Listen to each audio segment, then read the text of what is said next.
4th of July. I should have been out watching fireworks with friends, maybe having a beer, celebrating freedom like everyone else. But instead, I was on my scooter, weaving through empty streets, chasing tips. Holidays meant double the pay, and I needed every dollar I could get. It was almost 1 a.m. when my manager buzzed me.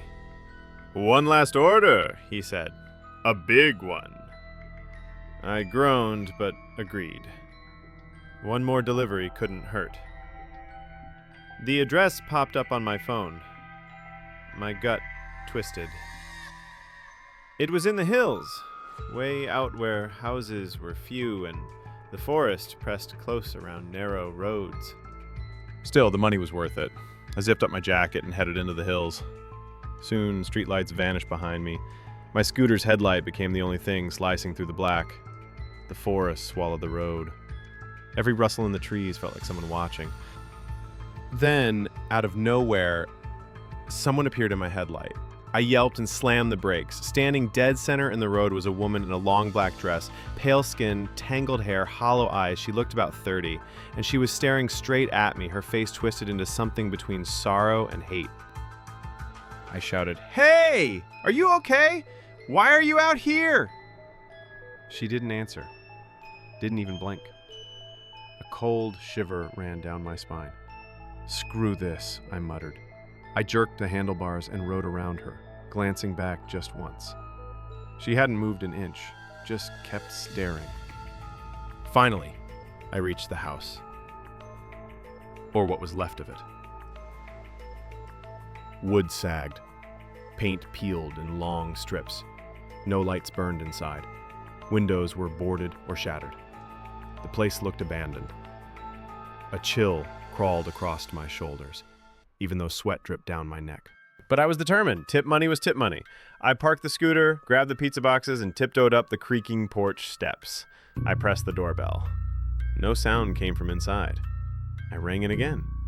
Still nothing. My nerves were shot. I thought, screw it, I'll just leave it here. I crouched to set the pizza on the porch. That's when the door creaked open. Soft, slow.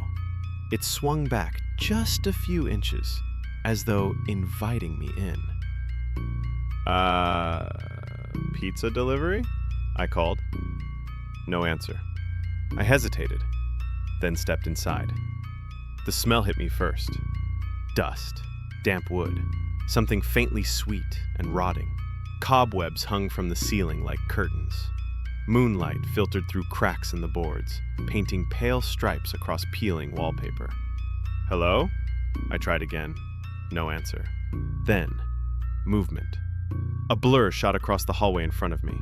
Small, about waist high. A child. My heart nearly exploded. "Hey, kid!" I yelled. "Your pizza's here!" No reply. The kid disappeared into a room at the end of the hall. I should have left, but tips. I couldn't walk away. I forced my legs to carry me down the hall. My sneakers crunched over debris. The air grew colder the deeper I went. I reached the door and peeked inside. The room was empty. Dust floated in the air, caught in a pale shaft of moonlight. Torn curtains fluttered, as though someone had just rushed by. No kid. No sound. Nothing. I turned to leave. That's when I felt it. A chill slid up my spine, like icy fingers brushing my neck. Slowly, I spun around. Standing there was the woman from the road. Her black dress seemed to ripple around her like smoke. Her eyes were fixed on me, lips curling into a grotesque, silent smile. I gasped and stumbled backward. I dropped the pizza boxes. They thudded to the floor. When I scrambled back to my feet, she was gone, like she'd never been there. The house fell silent, oppressive. I bolted from the room, heart hammering. I tore down the hallway and burst through the front door. Outside, the night felt freezing. I was halfway to my scooter when someone stepped into my path. It was the child again, a little boy, no older than 7, clutching something in his tiny hand. He didn't say a word, just held out a crumpled bill, a tip. My throat tightened. Thanks, kid," I whispered. I reached for the money with trembling fingers. His skin felt ice cold against mine. I staggered to my scooter and kicked it to life. I was just pulling on my helmet when an old woman hobbled past the gate, peering at me. You just came from that house. She croaked. I nodded. Delivery, I said. My voice was shaking. The old woman's eyes welled with tears. You shouldn't have gone there. That house.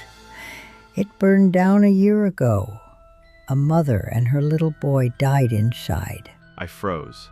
Suddenly, the dark interior, the cold air, the silence, it all made sense.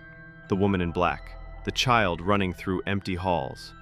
They were the mother and son who died. I couldn't breathe. I fumbled for my scooter's throttle and took off, the engine screaming beneath me. My eyes kept flicking to my side mirror, terrified I'd see that woman's face floating behind me. I didn't stop until I was back in the city, lights blazing all around me. I parked the scooter and just sat there, shaking.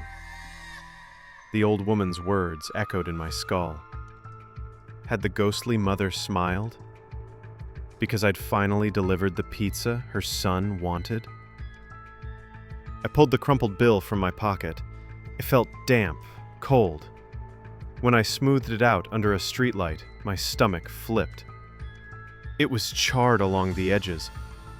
The faint smell of smoke still clung to it. I dropped it like it was a live coal. I'll never deliver in those hills again. No amount of tip money is worth it. Sometimes, the dead order pizza too. And sometimes, they're waiting to say thank you. So if you're out delivering late at night and your GPS sends you to a dark old house, think twice before you ring the bell, or you might end up delivering dinner to the other side.